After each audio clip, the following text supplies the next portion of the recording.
우리 신범철 박사의 입당을 환영합니다. 신범철 박사를 우리 당으로 부른 것은 우리 당이 아니라 나라가 불렀습니다. 우리의 안보가 무참하게 무너져가는 그런 상황 속에서 어떻게 나라를 지킬 것인가 자유한국당 고민 많이 하고 있었습니다. 그럼에도 불구하고 우리 당 안에 많은 안보 전문가들이 많지 않았습니다. 이리저리 우리 좋은 분들을 찾아 본 결과 신범철 박사 젊고 또 안보 영역에서 아주 해박하고 또 설명도 잘해서 방송에 나가면 국민들이 이 어려운 이슈를 쉽게 알 수 있도록 그래서 설명도 잘하고 결국 그래서 우리 국민들의 잠자고 있는 안보의식을 깨워줄 수 있는 그런 인자라고 생각합니다. 저는 우리 신범철 박사의 영입을 통해서 우리가 계속 말했던 안보 위기를 이제 실제로 안전한 안보로 바꾸는 그런 행동을 함께 시작하려고 합니다. 그 선봉에 우리 신범철 박사가 앞장설 것이고 우리 자유한국당이 함께할 것입니다. 사실은 전문가의 길을 걸었었는데 정치를 하려고 하니까 가장 처음 드는 소감은 먼저 죄송한 느낌이 드는 거예요.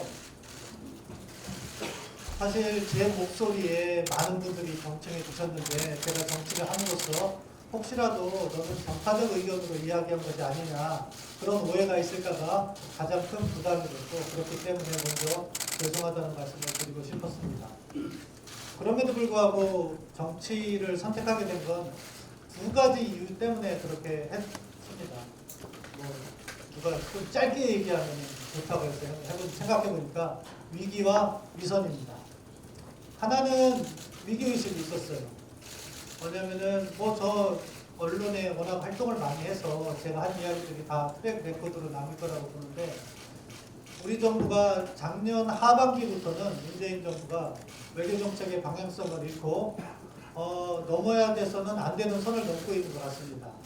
예를 들면 작년 11월에 개최된 한아세안 특별정상회담에 김정은을 초청하기 위해서 우리에 넘어온 탈북자를 강제적으로 북송한다든가 또는 지금과 같이 엄중한 상황에서 방향성을 잃고 개성공단 아니 금강산 관광, 개별관광을 추진한다든가 이렇게 하면은 사실은 지난 2~3년간 대화 과정에서 바뀐 거는 우리 정부의 입장밖에 없는 것 같아요.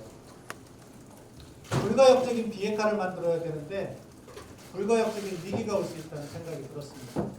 그리고 핵이라는 암덩어리를 놔두고 자꾸 진통제만 맞으려고 한다는 그런 느낌이 들었습니다. 이렇게 해서는 우리의 안전, 안보 위태로울 것 같고 그렇기 때문에 언론에서 이야기하는 것보다 더 행동에 나서야겠다는 생각이 들었습니다. 두 번째는 제 개인적인 정치를 하게 된 배경인데요.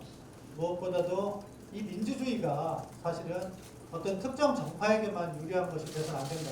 모두에게 함께 누릴 수 있는 민주주의가 되어야 된다는 생각을 했습니다. 저는 제 개인적인 경험 때문입니다.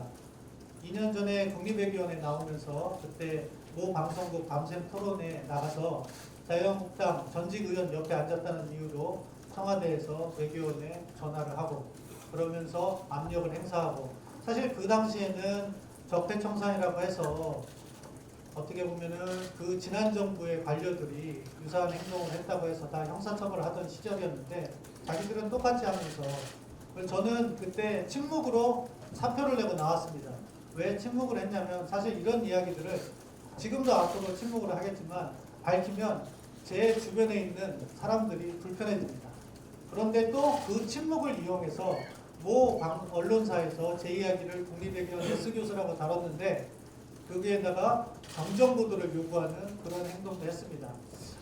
지금 상황도 보면은 사실은 내 편은 좋고 남의 편은 안 좋다 이런 인식이 있는 것이 아닌가 싶고 민주주의는 그래서는 안 된다는 생각에서 나름 용기를 냈습니다.